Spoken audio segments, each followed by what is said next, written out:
Sir काय सध्या परिस्थिती आहे पेरणीची पाऊस जोर वाढलेला आहे का? आणि मराठवाड्यामध्ये अजूनही पाऊस नाहीये, बऱ्याच ठिकाणी अजूनही पावसाचं प्रमाण सर्वदूर असं नाहीये.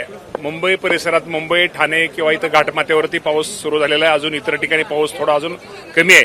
परंतु एकंदरीत एक अंदाज दिसतोय की येणाऱ्या एक 4-5 दिवसामध्ये पाऊस तो सगळीकडे तो जाईल आणि बरसेल. आणि निश्चित प्रकारे या राज्यातील माझा शेतकरी या पावसाकडे खूप मोठ्या आशेनं पाहतोय, बघतोय आणि पाऊस येईल अशी अपेक्षा करतोय. निश्चित प्रकारे आम्ही पण तीच अपेक्षा करतोय की लवकरात लवकर या राज्यामध्ये पाऊस पडू द्या. आणि या माध्यमातून माझ्या शेतकरी बांधवांना एक मी आवाहन करतो, ज्या ठिकाणी जमिनीमध्ये ओलावा तयार ज्याच्याकडे आहे त्यांनी पेरणी केली तर त्यांना पेरणी करायला हरकत नाही.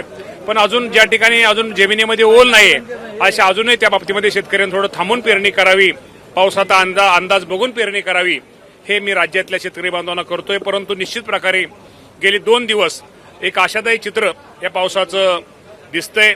हवामान विभागाचाही अंदाज दिसतोय आणि सर्वच तज्ज्ञांचाही या बाबतीमध्ये अंदाज दिसतोय की येणाऱ्या 2 दिवसामध्ये पाऊस सगळीकडे, पाऊस 3-4 दिवसामध्ये, आठवड्यामध्ये सगळीकडे पाऊस या राज्यामध्ये व्यापक स्वरूपामध्ये होईल. आणि ती आपण निश्चित प्रकारे अपेक्षा करूया. पाऊस कमी पडेल आणि पीक संदर्भामध्ये देखील आज काही महत्त्वाची चर्चा होऊ शकते का कॅबिनेट बैठकीमध्ये? कॅबिनेट मिटिंगमध्ये तर प्रत्येक आठवड्यामध्ये आम्ही पीक पाण्याचा अहवाल आमच्यासमोर मांडला जातो, त्यामध्ये चर्चा होतच असते. मी तुम्हाला ताई एकच आपल्या माध्यमातून सगळ्या शेतकऱ्याला सांगतो की निश्चित प्रकारे शेतकरी बांधवांनी पावसाचा अंदाज बघून पेरणी करावी. आणि निश्चित प्रकारे पाऊस तर आज एकंदर हवामान खात्याचा अंदाज किंवा एकंदर वातावरण बघितल्यानंतर निश्चित चित्र हे आशादायी आहे. आणि लवकरात लवकर चांगला पाऊस या राज्यामध्ये पडावा अशी निश्चित प्रकारे आपण आशा बाळगूया. काँग्रेसच्या आमदारांनी परवा एक आंदोलन केलं की पायऱ्यावर आंदोलन केलं होतं पीक विमा संदर्भात. त्या संदर्भात ठीक आहे, पीक विम्याच्या बाबतीमध्ये काल आपल्याला माहिती आहे की मी या राज्याचा शेतीनिष्ठ आपला पुरस्कार, कृषीनिष्ठ पुरस्कार, शेतकऱ्यांचा पुरस्कार काल वरळीला होता, त्यामुळे मी नव्हतो.